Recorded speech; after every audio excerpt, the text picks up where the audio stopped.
podcast from CBS Sports. High drive, center field, hit the wall, grand slam. This is magnificent. Got a fantasy question? Email fantasybaseball@cbsi.com. Get ready to win your league. Where fantasy becomes reality. Now here's Frank, Scott, Chris, and Adam.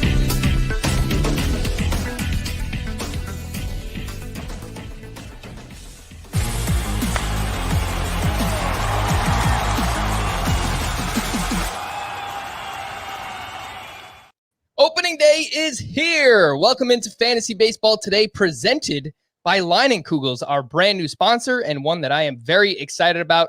We'll have more on the fantastic variety of beverages they offer later on in the podcast.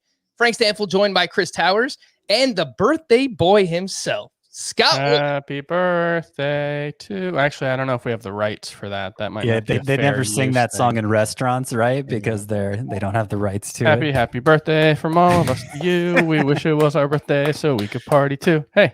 Is that really why they don't sing happy birthday in restaurants? That's what I've always heard. In my media law class, I think I heard that. Wow. Yeah. I didn't have that class, Scott, so you taught me that. You learn something new every day. Happy birthday, Scotty. How old are you? 21? 27. No, I'm 37. I'm 10 years beyond my prime. I am retirement age now, for sure. You are. For sure. Kick back. You might get a spring training invite. I might, if I'm lucky. Non-roster invitee to Fantasy Baseball. Four teams will show up to your tryout. Oh, man, what a great gift you got, Scott. Opening day is here. Truly awesome. Happy that we finally made it. Did you have any birthday cake for your birthday? I actually did not. It was a pretty low-key day. My mother-in-law took the kids this morning, so I was able to sleep in. Ooh. I woke up. I got a little Chick-fil-A for lunch. That was a special treat. I got to watch a little TV.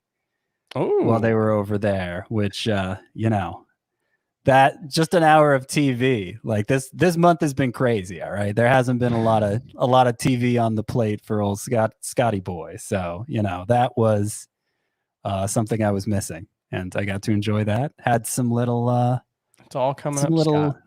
Rice Krispie Easter treats that my wife and kids made. Little like Rice Krispie treat egg nests with little Cadbury eggs in them. That was good. It was good. Nice. It was fine.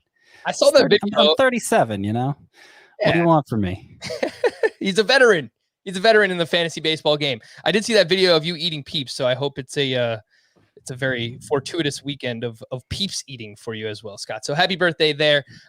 Today on the show, it is obviously we're getting ready for opening day, so we will talk about the latest news. Adalberto Mondesi is hurt.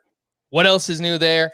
The Nationals have COVID concerns, starting pitchers to add and stream for those in daily leagues. We're going to continue to do that basically every day of the season now. More often than not, we will end the podcast with that. But we will do that. And we have our season predictions. We'll have a little fun. We'll talk some awards, division winners, and of course, our World Series prediction. Let's start off with Adalberto Mondesi. Chris, your boy. The season is crumbling already. Mondesi placed on the IL with a right oblique strain. Really came out of nowhere. There was no talk about this, no indication, nothing. Just bam, right in the middle of the day, right before the season starts. Mondesi on the IL, expected to miss a couple of weeks with this oblique strain. And he was having a strong spring, 10 for 33, 2 home runs, and 2 steals. Chris, what is your diagnosis of the situation? And would you try to buy low if you could? Yeah. I mean, I think hopefully it's not like a super serious thing that'll cost him several months. Oblique injuries can do that, and they can, the effects of them can tend to linger. But, from what it sounds like, it's not like a super serious one. He'll miss a couple weeks, and, there's always obliques, I would guess, have one of the highest re-injury or re-aggravation rates among all baseball injuries, just because it's so key to playing the game, whether you're hitting or pitching. So yeah, it's concerning. It's especially bad if you drafted Mondesi and punted steals otherwise. But if it's just 2 weeks, I think he could be fine. I put out the first version of the trade values chart today, and I really didn't move him down too much in reaction to the news, because I still think he's an incredibly valuable player to trade. I will say, if I was trading him, I would need full value. And if I was trying to trade for him, I would not give up full value. 100%. So that's deal with every trade ever, Chris. So, but that's to say that when he's on my team, I'm not just looking to move him. I'm not worried about it. Of course. Yeah. Don't overreact there with Mondesi. Of course, he's dealt with a ton of injuries.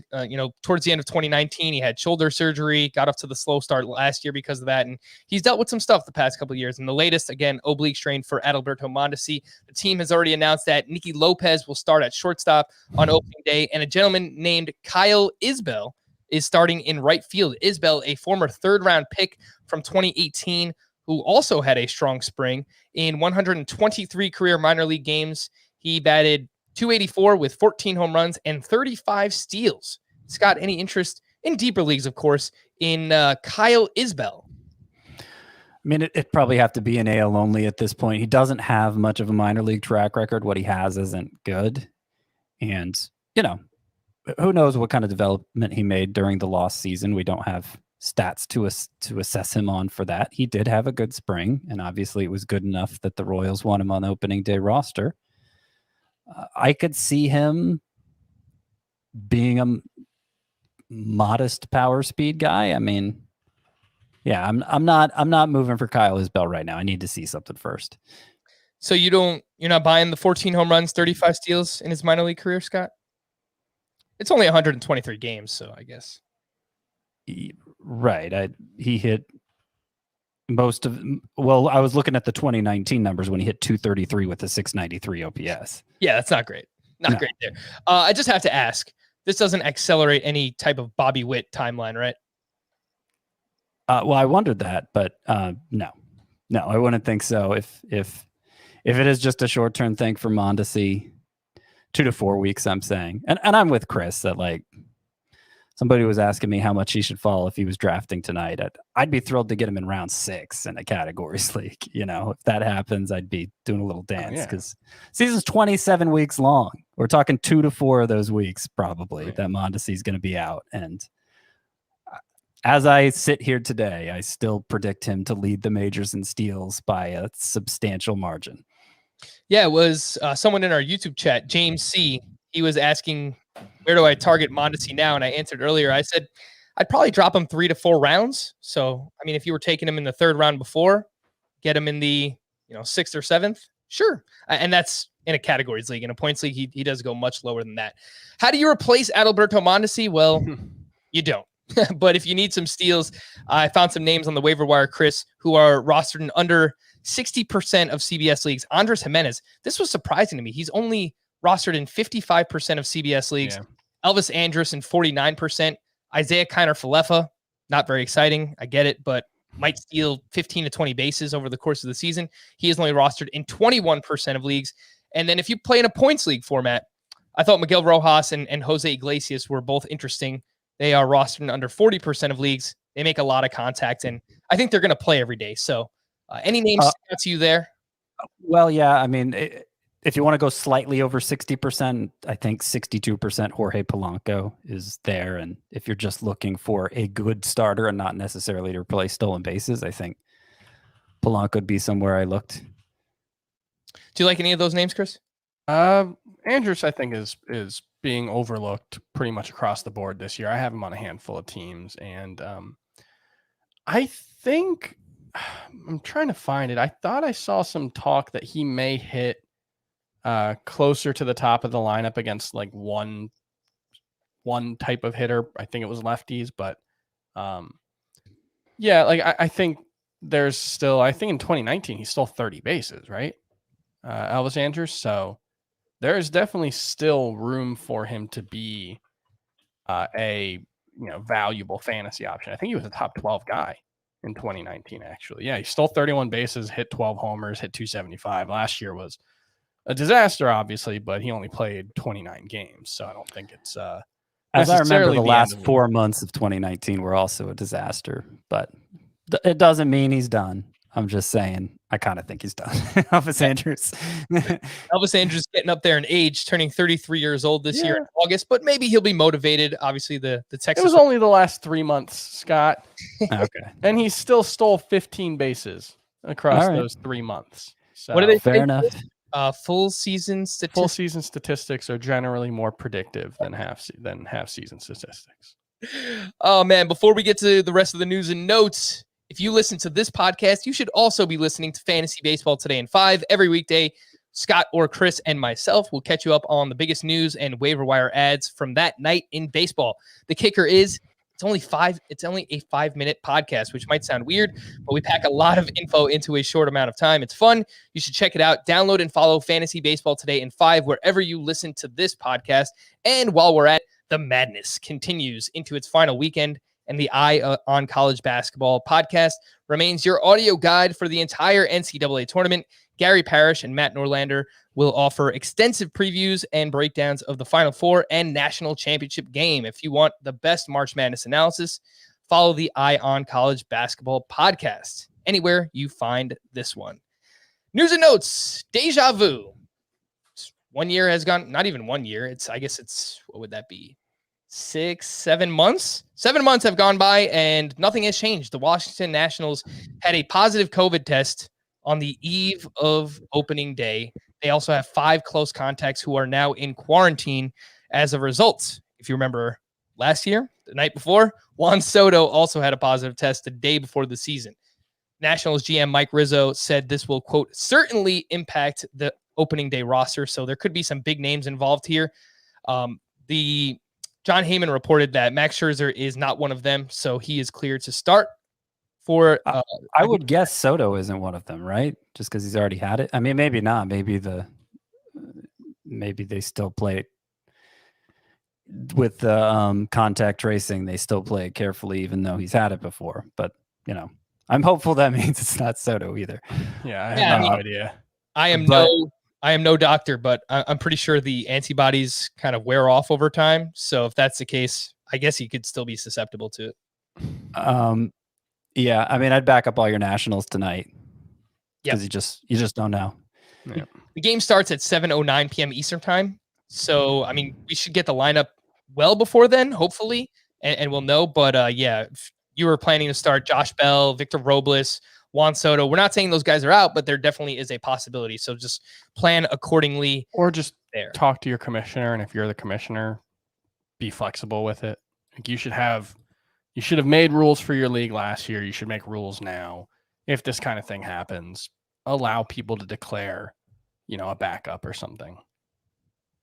Is that what you did during the football season? Something like that, Chris? Yeah, and I'm doing that in baseball or basketball leagues this year. Basically, at the start of the week, you can say, this is my, kind of replacement guy in case something happens. And okay. Yeah, so if someone tests positive or if they're contact midweek, they get ruled out, then you have a backup option. Yeah, I think that makes sense. And definitely for those who play in weekly leagues, something you should be looking into. If you play in daily leagues, you should have more IL spots. You should probably have the IL spots anyway, but it's much easier to handle in a daily league than it is in a weekly league. Joe Girardi announced on Wednesday that Hector Neris will be the Phillies closer with Archie Bradley and Jose Alvarado being used in setup roles. Neris is only 33% rostered on CBS, which I found pretty low, Scott. That's very low number for Hector Neris. Yeah, I think Archie Bradley was the one getting drip. Somebody probably wishing me happy birthday. I'm Birthday sorry. text.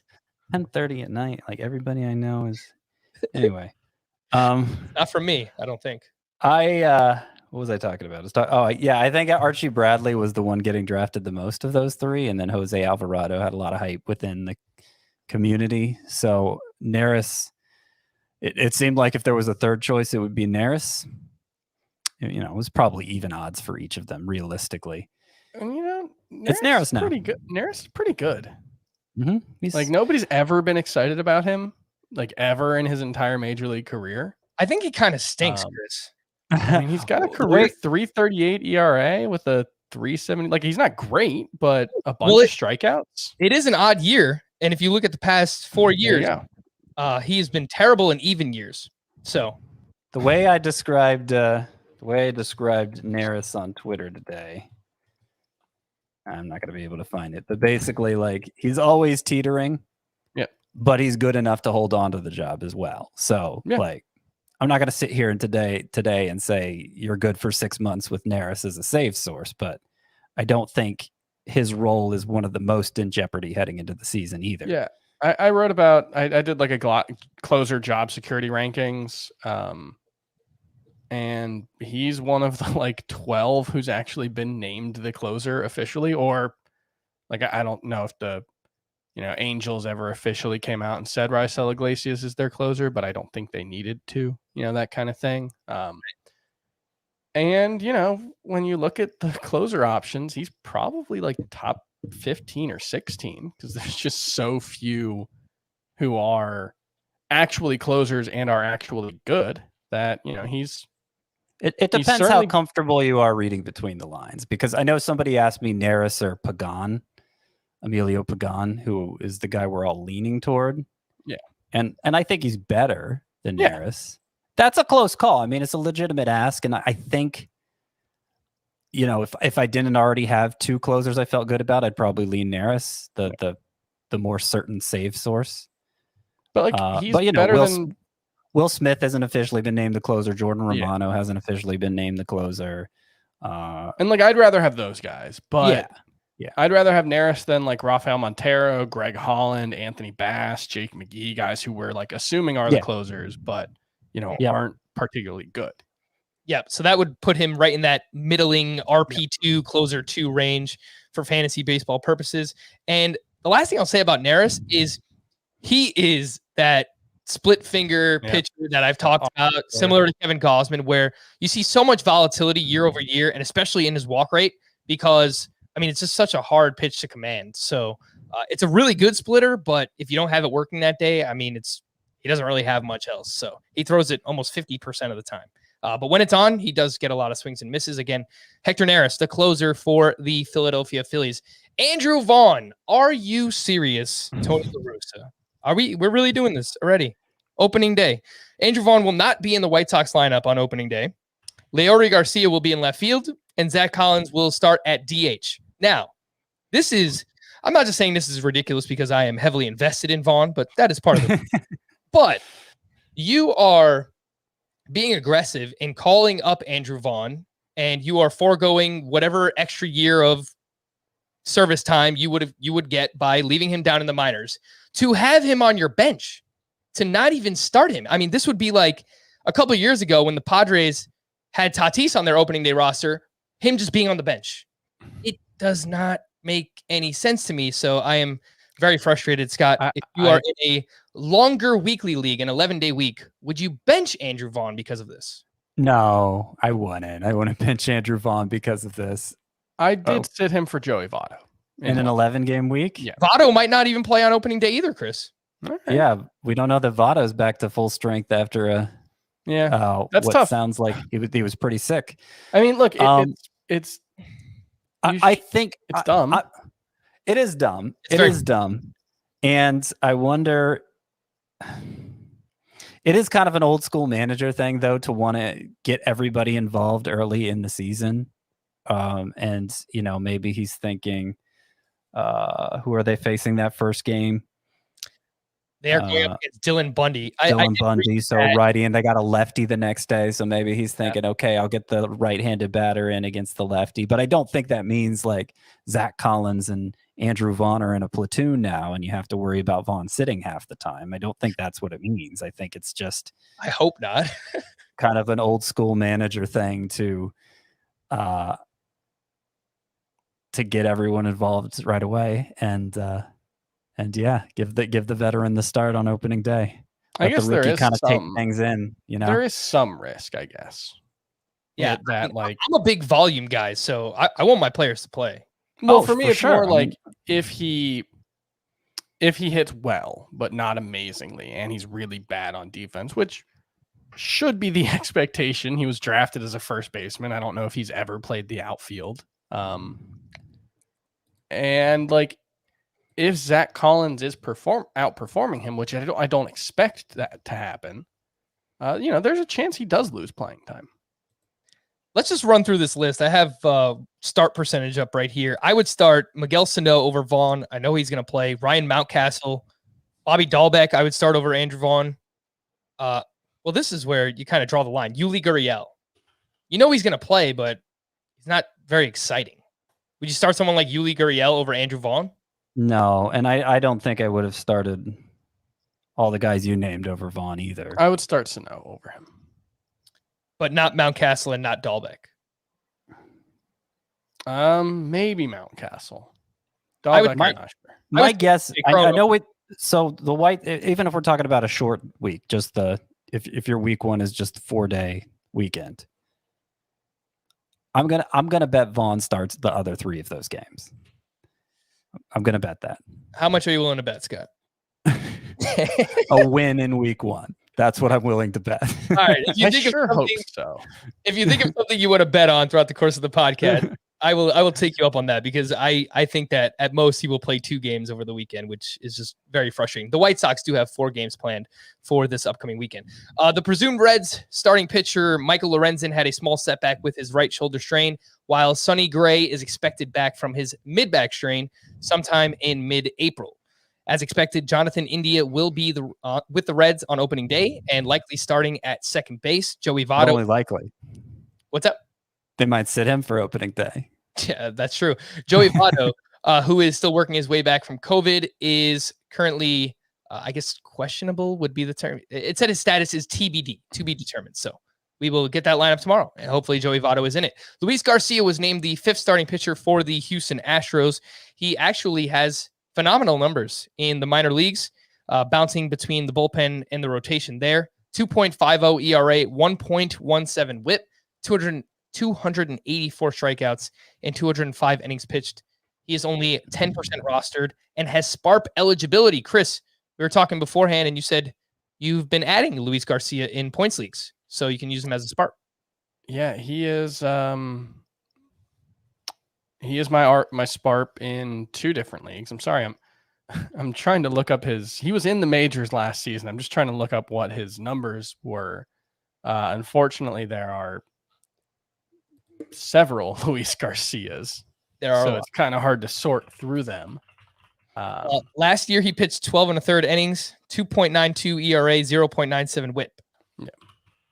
Yeah, so super small sample size, but not bad. Sorry, there are 3 active Luis Garcias right now. Yeah, he's kind of like Christian Javier, where it's not like he was some super highly regarded prospect, but you look at the minor league numbers and you're like, wow, that strikeout rate blows me away. In 2019, 13.9 K per 9 for Luis Garcia. For what it's worth, he had only 9 strikeouts in those 12 1/3 innings last year, and we haven't really seen Christian Javier carry over the big strikeout rate either. But he's a SPARP. There aren't that many good ones. I'm not saying he is a good one, but he at least has something in the minor league track record to suggest he might develop into something. Yeah, I've got him and Jose De Leon starting in the podcast points league. So yeah, what can go wrong, Chris? Old. At least for week 1, we'll see what happens. I like it. It does seem more bold than starting Andrew Vaughn. Garcia is in the rotation because Jake Odorizzi is unlikely to make his season debut until April 13th at the earliest, as he continues to build up his arm. He got a late start to spring because he did not sign with the Astros until early March. Reminder that Aroldis Chapman is suspended for the first 2 games of the season, which means Chad Green would earn save opportunities if need be for the New York Yankees. The following players have been placed on the injured list. Some were expected. Only one. Maybe not. George Springer with his oblique, Robbie Ray with a bruised elbow, Mike Soroka with his Achilles, Luke Voigt with his knee injury, and Kyle Lewis, which is one that I was monitoring. He sat out the past, I want to say, week or so with the Mariners. He was placed on the IL dealing with a knee injury. Scott, who are you thinking starts in Kyle Lewis's absence? Well, that's a bone bruise, by the way, in that knee, and that can sometimes be a scary injury. So I was watching it closely too. I had Kyle Lewis on my best list, but I got him for really cheap in a couple leagues. He's always going to hurt me, Kyle Lewis. I think Jake Fraley probably gets the at-bats there for right now. I mean, I think it's possible Jared Kelnick comes up before Kyle Lewis comes back, but maybe not. Maybe Lewis is only out a couple weeks and Fraley's sort of low key interesting. Yeah.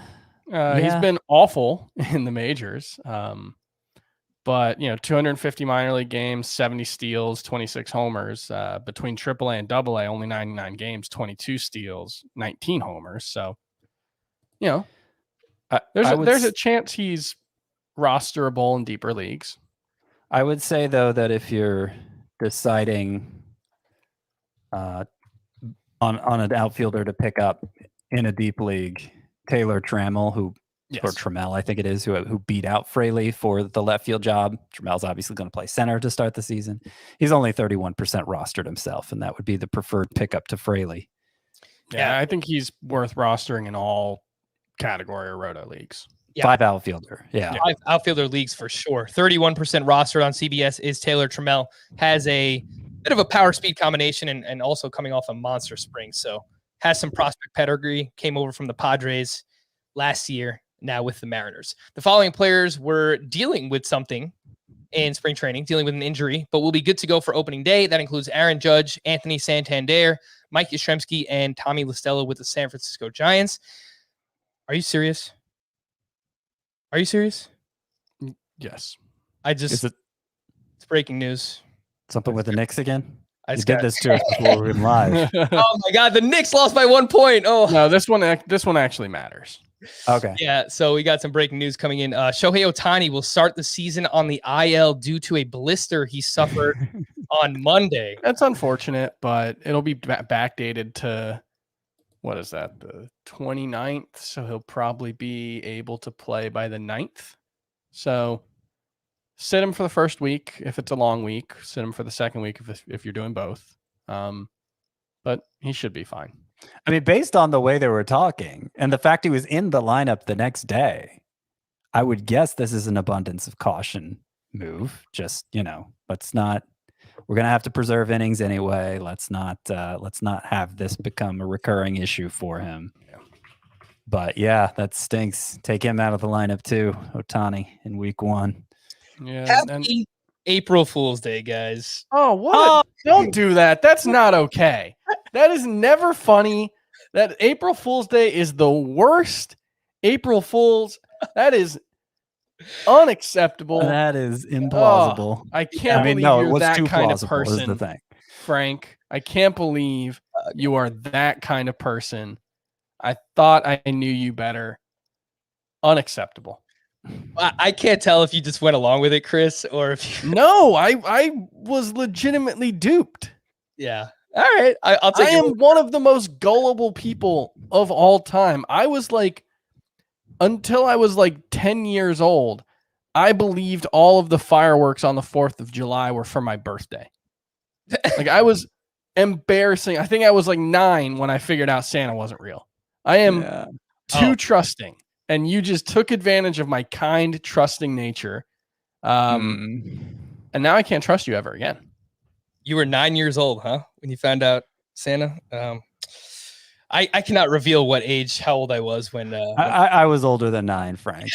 Yeah. You and me are in I was 9. Same boat, Scott, because I was...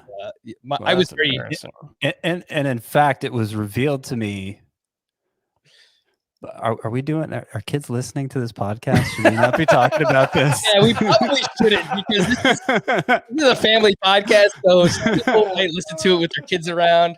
Everything that we just said is a joke. It's April Fool's Day. We're going to move on. I mentioned earlier that we have a new sponsor, one that I am very excited about. And no matter where you are, today is opening day, and there are a few things I enjoy more in life than sitting down to watch baseball with a beer in my hand. Leinenkugels is that beer for me. The variety that they offer is outstanding, starting with their famous Summer Shandy, which literally tastes like summer in a bottle. The Shandy is a crisp beer with refreshing lemonade flavor. They also have a Session Helles, which has all the flavor of a crisp German-style beer, but it's only 99 calories. And if you are into IPAs, huh, Chris? I know you are into IPAs.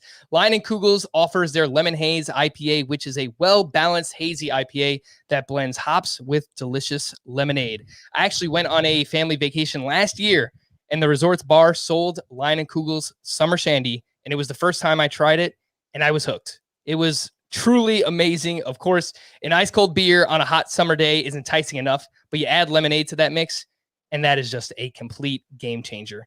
Just head on over to Liney.com. That's LEINIE.com for more information about all the delicious beers from Lion and Kugels and where to find them. Also, I just want to point out their Sunset Wheat. Oh, yeah. Tastes like Fruity Pebbles. Ooh. It is delightful. I love it. Delightful. We are in on the Lion and Kugels. Something that we will do usually at the end of every podcast in season. We'll run through the starting pitchers for the next day and tell you who we're going to stream, who we're avoiding. To stream or not to stream is what we will call this segment. Not very creative, but I kind of like it, so I'm going to roll with it. So these are pitchers that are rostered in less than 70% of CBS leagues. Some of them we already spoke about. Some of them we haven't. So obviously there are not many options because it's opening day. That means all the aces are starting, and I'm not going to tell you to start your aces because you should already know that.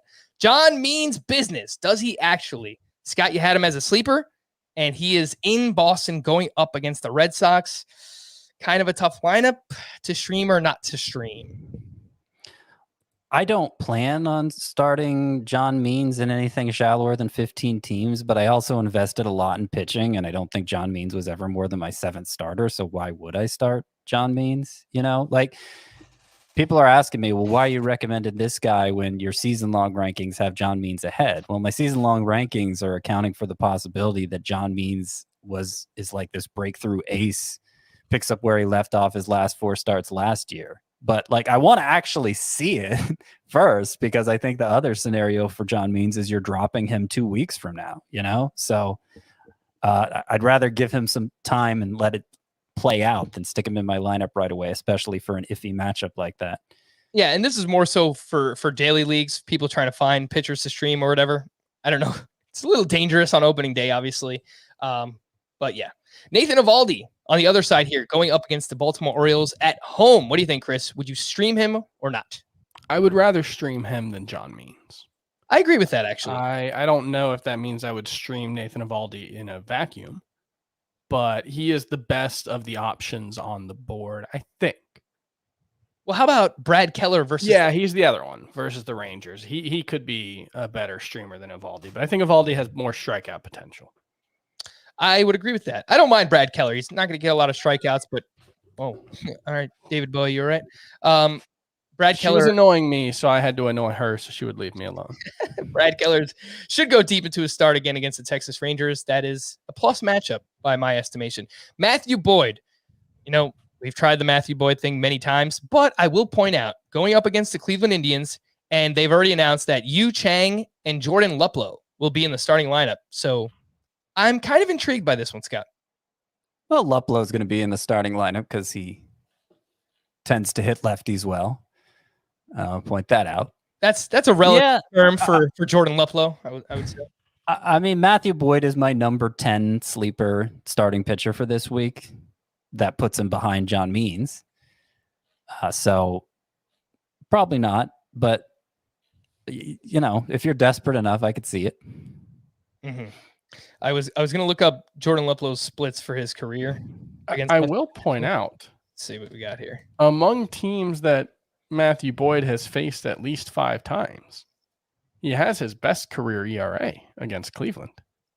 That is 4.13, so it's still not good, but Oh, I actually looked at the weather for that game too, because I had to decide whether I wanted to start him in a 15 league. And it's going to be 33 degrees, 17 mile per hour winds in Detroit. So the ball will not be traveling very well in Detroit. So a very cold day. Get Matthew Boyd in there. I would like to apologize to Jordan Luplow because he actually destroys left-handed pitching. 982 OPS. The guy is absolute slaughter against left-handed pitching. Chad Kuhl against the Cubs. No, not even going to ask you guys. Kyle Gibson at the Royals. I assume no. Yeah. Fair enough. If you were watching on the video side, don't go anywhere. If you were listening to the podcast, we're going to take a quick break. But when we return, Chris is going to tell you what you should be watching on opening day. We'll do that right here on Fantasy Baseball Today. Chris, among the, I want to say 30 articles that you wrote this past week, you wrote about what you should be watching for on opening day. So if you would like to tell the people what are they watching? What are they looking for? Well, actually, something that we probably should have mentioned before, potentially ruining countless childhoods. Oh my gosh. There was a story on The Ringer today that theringer.com that talked about the new baseball and some of the evidence that we have from spring training. And I pointed this out, pretty early on in spring training, that the home run per batted ball rate was higher than it had ever been in spring training. And that stayed true throughout the spring. So my assumption was that they weren't using the new ball. But then there were, Blake Snell talking about the new ball and how it felt and all this stuff. And, so the Ringer did some research, and they did find that over the course of spring, there did appear to be two different balls being used. One of them had less drag, which was what we expected from this new ball. What MLB said was that they made minor alterations to the baseball that would reportedly cause the ball to travel 1 to 2 feet shorter on batted balls hit over 375 feet. What the evidence seems to suggest so far is that actually on batted balls hit over 100 miles per hour with a 32 to 24 degree launch angle, they traveled 10 feet fewer, 10 feet less on average than they have in years past. So that is a significant change. The problem was it seems to add about a mile per hour to exit velocity on average. And so the net effect so far appears to be that the ball is bouncier, but when it's hit at a 100 mile per hour ball hit this year would travel less far than it would have last year. But how is it bouncing? That seems like there's a difference between drag and the bounciness of the baseball. Yeah, I thought they were supposed to be making it less bouncy, but it might have reduced drag, so it might. Apparently, that is the opposite of what we've seen so far. But the overall impact was the highest home run rate ever in spring training, and also. And this might even, it appears MLB just completely bungled this one because it also added an average of 0.45 extra inches of vertical movement to fastballs and 0.3 inches on curveballs. So the increased drag on the baseball caused it to move more while thrown, in addition to probably just pitchers being able to grip the ball better, which is what they've talked about anecdotally. So the gap at starting pitcher is going to widen more? Well, so the league-wide strikeout rate was nearly 25% this spring. And in the last, I believe it was 30 years, there has only been one season where the strikeout rate has been lower in the regular season than in the spring. So it could be a situation where we are looking for... What's a normal league average strikeout rate? It's been I think last season was 23.4%. The year before was 22.8, something like that. So it's been moving steadily up. So basically, it sounds like they're just promoting three true even more. It seems like this is early evidence, and obviously it's noisy because not every game uses the Hawkeye Statcast tracking and not. Well, are they sure? I didn't read the article, but are they sure that they were able to narrow down which balls were the new ones and which ones were the old ones? They seem to be able to identify traits in given batted balls that were markedly different enough that they could tell which one was which one. Okay. And so based on this preliminary data, it seems like we're going to have potentially more strikeouts and more home runs, or at least more home runs per batted ball. So like Frank said, the gap's going to widen. More three true outcomes. Pitchers are going to be even studlier. And the non-stud pitchers are going to be even more vulnerable. It is. It seems like the exact opposite of what Rob Manfred's stated goals for improving the game have been over the last couple of seasons. And I don't know. It's really strange. And trying to figure out like who this might affect most, I think is sort of impossible to do because, you know, maybe the drag is greater on balls that are hit further, but balls that are hit further, you know, I don't know. I trying to identify which type of player might benefit or stand to lose the most from this, I think is probably a fool's errand right now. But yeah, it's big. It's a big deal, I think. Yeah. No, it's that good. It Brought could it up. monumentally change the landscape again. And frankly, it's a really bad look for Major League Baseball that they apparently keep introducing these like environmental shifting baseballs every couple of years that just completely change how the game is played. Yeah, I mean, as if Major League Baseball needed more publicity for all the wrong reasons, right? I mean, it's not the worst thing, but it does seem contradictory. Ultimately, it seems like they want to, just from a pure baseball perspective, they want to speed the game up. And I guess more home runs and more strikeouts would do that because less runners on base. Yeah, but they want more action in general. I think that's really that's what's contradictory about it because they're also you're claiming conspiracy here, Frank. You're saying they said they meant to do one thing, but they actually did this other thing on purpose. I mean, that's what it seems like to me, but they're trying out these new rules in the minor leagues where there's going to be no shifts. So that is obviously promoting more in-game action. Yeah. But I think weird. Very weird.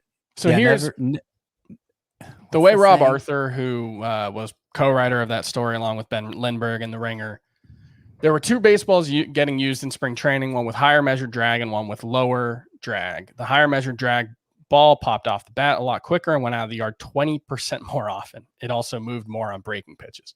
Wow. We think the higher drag ball is the new one because teams started using it more and more as spring training went on. It would make sense that they went through their old store of balls before using new ones. But it's behaving more like it's like a behaving, more extreme version of what we've seen. I don't know. So, regardless of which baseball the league uses in 2021, league-wide spring training stats are usually a very good indicator of how the game will change in the regular season. These stats suggest large boosts in Ks and home runs, leading to even more of the three true outcomes this year. Home runs have been going up since late 2015. The best explanation for what's happening to the ball is a lack of control over manufacturing, but random manufacturing variation generally shouldn't push the ball continuously in one consistent direction toward more and more homers. So that's the first thing that I want to watch on opening day and in the first week is there evidence of this? And obviously one day won't tell us, but the nice thing about StatCast data for all 30 major league stadiums is we're going to get a pretty robust sample size very early on. So it might only take 3 or 4 days before people can start looking at the data and say, well, it does seem to be this or it does seem to be that. And the early indication is that we could be seeing another, kind of seismic shift in the landscape, which is awesome to learn 24 hours before first pitch. I saw Yu Darvish was joking today. He responded to a reporter saying that hopefully MLB can introduce the universal DH tonight. I would love to see that the night before opening day. It's like, well, I mean, they did playoff changes like in the middle of the season last year, so who knows? I appreciate the optimism, Yu Darvish, but I don't think it's gonna happen, buddy. Some of the other things I'm looking for on opening day, I think are fairly straightforward. What do the lineups look like? Specifically, is Victor Robles batting leadoff? Where does Andres Jimenez hit? There are a handful of guys whose value could change dramatically. Who's throwing faster or slower? Casey Mize is one guy. When he makes his first start, I want to see him sustain the spring training velocity gains. Patrick Corbin, we want to see if, it did seem like his velocity was ticking up as spring training went on. You'd like to see him, averaging 90 instead of 89. He was throwing 93 in that last start. So Peaked at it? Yeah. No. I watched some highlights of his last start, and every fastball I saw him throw was 93. Well, that'd be a big deal. Steven Strasburg, obviously, with his injury. Yeah. It's interesting you bring that up, Scott, because I saw a report in Brad Hand's final appearance that said he was throwing 95 to 96. Obviously, they both Corbin and Hand play for the Nationals. And then the same person who tweeted that out said, all right, maybe the gun is hot in the stadium because Brad Hand has never averaged more than 93 miles per hour on his fastball. So it might have been. Love the hot gun, Frank. You love the hot gun theory. It might be the same thing for both of those guys, but maybe. Yeah, that's why I hate the stadium gun versus StatCast thing, and that's why they just need to. How much can it cost to put a Hawkeye thing at every stadium? Can we just get this thing done? Honestly, I never heard the term Hawkeye camera before you brought it up the other day, Chris. And I think that's the new version of StatCast. It uses radar instead of cameras. I think. I don't know. I actually don't know the exact difference. I just know that it's new and supposedly more accurate. All right, season. Go ahead, Chris. Oh, no. And then who's throwing new pitches? Tyler Glasnow's got the slider/cutter thing. Carlos Rodon, appears to have a curveball now. So, over the first turn through the rotation, I think we'll want to keep track of guys who might be throwing new pitches and, who gets the call for the first save for Cleveland and Arizona and, most of the league, frankly. We'll want to see that too. Yeah.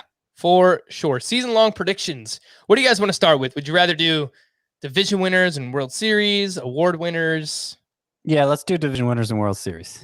All right. So let's start off in the American League. We'll start with the AL West. Who do you guys have winning the AL West this season? The West. No East Coast bias here. Well, I've got those dirty Astros winning the AL West. If I started with the AL East, Scott, I would have got at least one tweet like, "Oh, Yankee homer." Blah blah blah. Yeah, well, that's just how they're always shown in the in the newspaper and on the internet. Yeah, I got those dirty Astros winning the West. I still think their lineup is clearly the best in the division, and I think they're 1 through 5, especially when everybody's healthy, can go toe to toe with anyone in the division. Either their bullpen is a major weakness, and I think the Athletics and Angels will be nipping at their heels. But I think the Astros pulled it out. They went to the ALCS last year, after all, despite their under 500 record. Yep, they have experience as well. I have the A's winning the American League West because they're kind of like the Rays in that way, where they don't really have superstars, but they're always pesky, and they don't really have an ace on their staff, but they have a lot of solid depth, and their bullpen is still really good even after losing Liam Hendricks. So I think it will be close. I have the Astros gaining one of the wild card spots, but the Oakland A's winning the AL West. What do you think, Chris? I have the Astros winning the division as well, and I have the Angels taking one of the wild card spots. And I actually have the Mariners finishing third because I'm liking the Mariners this year. I think you got the Athletics fourth.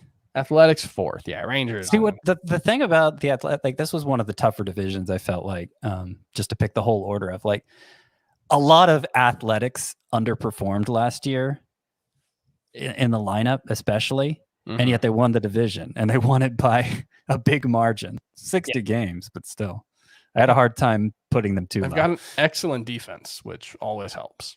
Yeah. American League Central. Chris, why don't you get us started? Because you have a different answer than we do. Yeah. I'm not following the White. I had White Sox fans annoyed at me all day on Twitter. And I'm picking the Cleveland baseball team to win the American League Central. Wow, I thought you guys were a couple of Cleveland haters. I think they've got the best rotation in the division still, and even after giving everybody away. And you hate Plesac. I think the White Sox have a great bullpen, but Cleveland's is right there with them. I mean, the end of that bullpen, if the starters can get through 7 innings or 6 innings, it's going to be real hard to come back on a bullpen that can throw out Emmanuel Clase, James Karinchak, and Nick Whitgren in some order. This is the division of bullpens. I mean, everybody but the Tigers has a great bullpen here. Yeah, I mean, in the American League, the nice thing is 5th place was easy in every division. Yeah, that's true. Rangers, Tigers, and Orioles. Yeah. I will just point out for for Cleveland, as much as Scott likes Plesac and I've been talking up Savale, I mean, they have some question marks, legitimate question marks in their rotation after Shane Bieber. So Bieber is going to be awesome, but I actually think the White Sox rotation is a little bit more complete where they're at this point. So I'll take the 4 and 5 on Cleveland by a decent margin over Chicago's. I know we like Dylan Cease, but like, let's see more than one great spring training start before we start talking about him. You like Carlos Rodon a lot. Well, we all like Carlos Rodon, but especially you.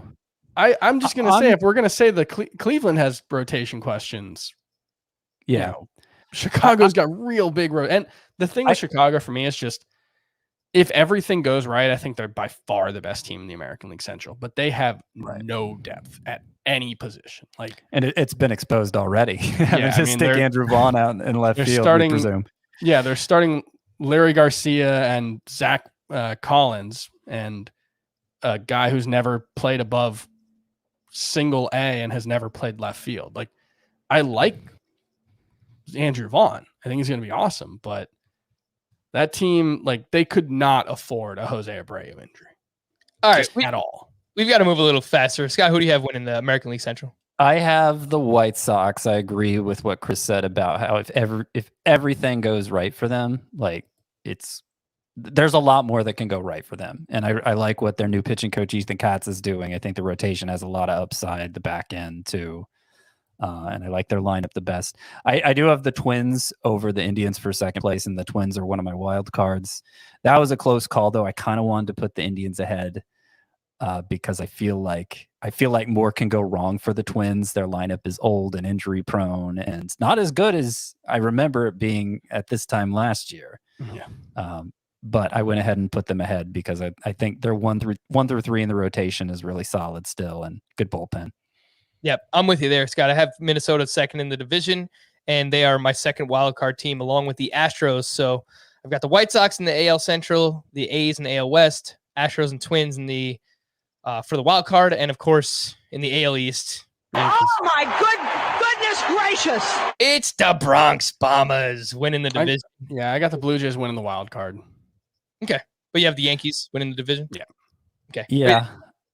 Yeah, it's really hard to pick against the Yankees. They still, even when half their team gets injured, they have depth too. They have depth in the rotation. They have depth in the lineup. I do have the Blue Jays over the Rays. I thought that would be more unpopular than it seems to be, but you look at that Rays lineup and you're like, how did they like they won 2/3 of their games last year? How did this happen? Yeah. And obviously they don't have Blake Snell anymore, so the rotation looks Charlie pretty. Morton. Yeah, or Charlie Morton. Yeah, their rotation looks like a bunch of has-beens. Yeah, I'm not seeing it for the Rays. So yeah, I got Yankees winning and Blue Jays as a wild card. Yeah, I wanted to get the Blue Jays in as a wild card team. I think it's close. I think they'll be up there. I like the Astros and the Twins a little bit more. I think they're a little bit more complete, but the Blue Jays offense is going to be fun. I just worry about their pitching staff outside of Hyunjin Ryu. Yeah, they got a little bit of the White Sox thing where, they don't have a ton of depth. Although I think they probably have more positional versatility among their guys. Who do you guys have coming out of the American League? Yankees. Yankees. All right. I actually have the White Sox over the Yankees, so I'm very bullish on the White Sox. You didn't want to be a homer. Yeah, I mean, I got to tell you, Frank, I really wanted to pick the Braves to win the World Series. I didn't, spoiler alert, but I could definitely carve out a path for them, because the wild card teams, well, we'll get to it. Let's do it. And that's like, I want to choose the Yankees, but it is a homer pick. And as long as Aroldis Chapman is their closer in the postseason, I'm sure that something bad is going to happen. So that's what's happened the past couple of years. Let's go over to the National League, and we'll start off with the NL West. What do you guys have there? Dodgers. You're the only one who didn't pick the Dodgers, and frankly, I get it. You like the Padres, but it's the wrong pick. It's the Dodgers have. The Padres have a great team. The Dodgers have World Series hangover, dude. The Padres. That only happens to the team that loses. Is that true? I don't know. I don't know. But the Padres were amazing, and then added The Dodgers have been the best team in the NL for what, 5 years, at least 3 years. And then they added the NL Cy Young winner to that. They have Padres. They have Scott. 3 MVP front runners and 3 Cy Young front runners. Yeah, You kidding me? Look, the Padres might are be awesome. The Padres might be the second best team in baseball, but they're in the same division as the Dodgers. Cody Bellinger is going to get hurt. And not like the number of things that have to go wrong for the Dodgers not to win 100 games. We'll see. That's the thing. They lose 3 starters, and I would still feel confident in them winning 100 games. Right. Tony Gonsolin would be most teams' number 2. Like if Dustin May, Tony Gonsolin, and David Price are in the rotation all year, they're fine. That's still a 100-win team. It's just it's absurd.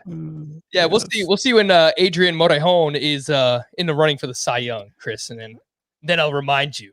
Padres obviously a wild card, right? And Frank, you have Dodgers as the wild card. I have the Dodgers in the wild card. Let's go over to the National League Central. This for me was actually the toughest division to the toughest for sure. Bottom, it's just along with the NL East. The NL East I think is pretty tough too. But for different reasons. NL Central is probably the worst division in baseball, and NL East might be the best.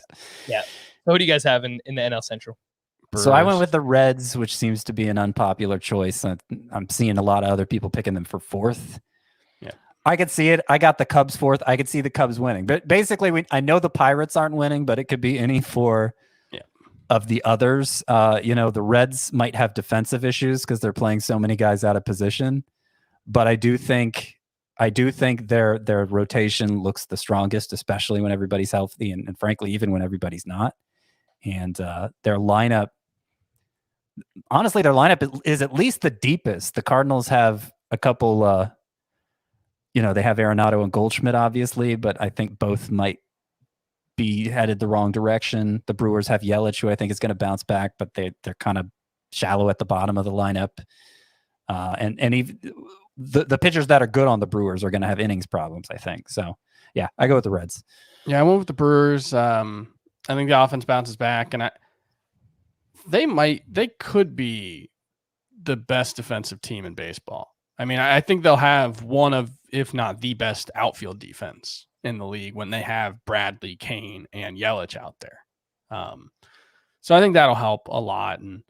But yeah, I could see the 4 teams in the NL Central being separated by 5 games. All right, so we actually have breaking news. This is not an April Fool's Day joke. Francisco Lindor and the Mets have a deal, 10 years, there you go. $41 million. What was that second number? 10 years for $341 million. Okay. That's good. So he will be getting paid annually $34 million per year for the next decade. Lindor will be with the New York Mets. So Steve Cohen opening up the wallet. And I think it's perfect. I mean, it's a nice market to be in, obviously, with the Mets there. He's a very marketable player. Lindor is good. They'll be happy with that for at least 5 years, I think. Yeah. Yep. We'll see what happens on the back end there. I have the Cardinals winning the National League Central, but again, I think it's really tough. I have Cardinals, Brewers, Reds, and Cubs in that order. Obviously, the Pirates are last in the division. How about the NL East? Do you have the Mets winning it? Now they got their guy, Lindor. Could certainly see it. They get Carrasco back. They get Syndergaard back. And that 1 through 5 is, it compares to the Dodgers and the Padres. I think it's worse than the Dodgers and the Padres, but it compares to it. But, things always go wrong for the Mets, right? And things always seem to go right for the Braves. So the Braves 1 through 5, when they get Soroka back, is pretty strong too. It's not as high end as the Mets is, but it's certainly, I would put it in the top 5 in baseball, and the lineup is, after the Dodgers, is probably the best in the National League. So I got the Braves winning the division. The Mets are my second wild card team after the Padres. But, it was tough predicting this division all the way through. I hated to put the Marlins last. Yeah. But I think they're easily last. Mm-hmm. I think they're probably 10 games behind everyone else. They're the best. They're the best last place team. I don't know that the record will show it at the end because the other 4 teams are so good, but I think in most divisions they wouldn't be last. Yeah, I picked the Mets. Love the rotation. Think the bullpen's pretty good. This is a team with quite a few contingency plans in the lineup, especially. So, I think they could afford an injury to a Jeff McNeil and still be okay. They could afford, an injury to one of the corner outfielders, because if Jose Martinez needs to play regularly, it's not the worst thing in the world. This is a team that does have, actually, for the first time in a long time for a Mets team, they've actually got some depth. Yeah, and I like the Mets as well. It was a really close call. I think if Carrasco hadn't got hurt, and obviously we're waiting on Syndergaard, look, the second half of the season, they could be phenomenal. But I do think the Atlanta Braves, the more complete team now, they have the experience there as well. So I chose the Braves to win the division, and I have the Mets joining the Dodgers as my 2 wild card teams. Who do you guys have coming out of the National League? Or do I even need to ask?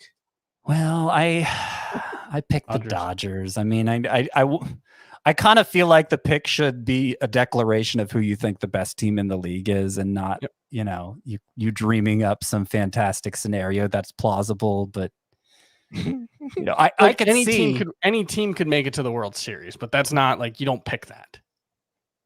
I presume it still lines up so that did they change it? The team with the best record in the league plays the wild card team, the wild card winner first, right? Which would be the winner of Padres and Mets. And I could totally see them upsetting the Dodgers in a short series, and the Braves just have to knock off the Padres or the Mets, right? That'd be easier. But no, I got that. I picked the Dodgers out of the NL, and I picked them beating the Yankees in the World Series. Oh, same. I was going to save the World Series picks, but it's fine. Sorry. I got the exact same one. All right. Well, I've got the Padres with the best record in the National League, so I'm going with them to make it to the World Series against the White Sox. And that's right. You guessed it. Mercy! The White Sox are your 2021 World Series winners over the San Diego Padres. Let's just hit some of these award winners real quick. Rookie of the Year. Scott, who do you have? American League and National League? So National League is easy. Brian Hayes. I think it's going to be a runaway. He had the highest rookie WAR in the NL last year, and he didn't even play 30 games. So I don't know what would have happened if he won Rookie of the Year, if they could give it to him twice. I don't know, but yeah, it's going to be Brian Hayes. And then in the AL, I think Randy Arozarena is a pretty safe call there. You don't think of him as a rookie. I think Andrew Vaughn's defensive WAR is going to bring down his overall WAR so much that it'll be pretty easy not to give it to him, even if he does everything he should offensively. Chris, what do you think? Rookie of the Year? Taylor Trammell in the American League. I love it. I'm a big fan of his. I've got him on a lot of my teams. And of course, Ian Anderson. Who else? Consistency. You got to stick with it. But the guy who one of my bold predictions was he's top 5 in the American League and Cy Young. I think that would get, or in the National League. Yeah. That would get him the Rookie of the Year.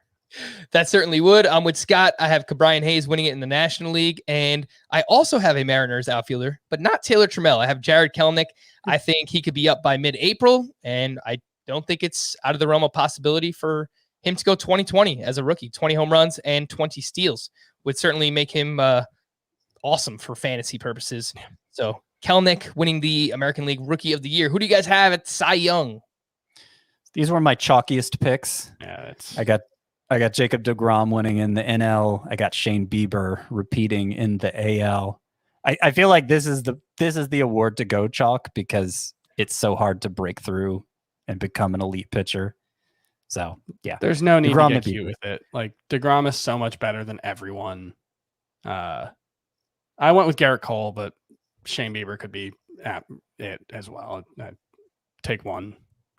I think those I could have picked Bieber over everyone. Cole in all these fantasy leagues, and then like that's I have Cole higher. So yeah, but it's like, I think those three are so far ahead of everyone in fantasy, and I think it's true in real life as well. Yeah. If I was actually betting on it, I would bet on Garrett Cole in the American League and Jacob deGrom in the National League. But if I was not choosing those two, I would go with Giolito in the American League and Aaron Nola in the National League. Let's call it my non-Cole and deGrom Cy Young Award winners, if I had to choose some. Let's wrap up here with the MVP. Ooh, these are fun.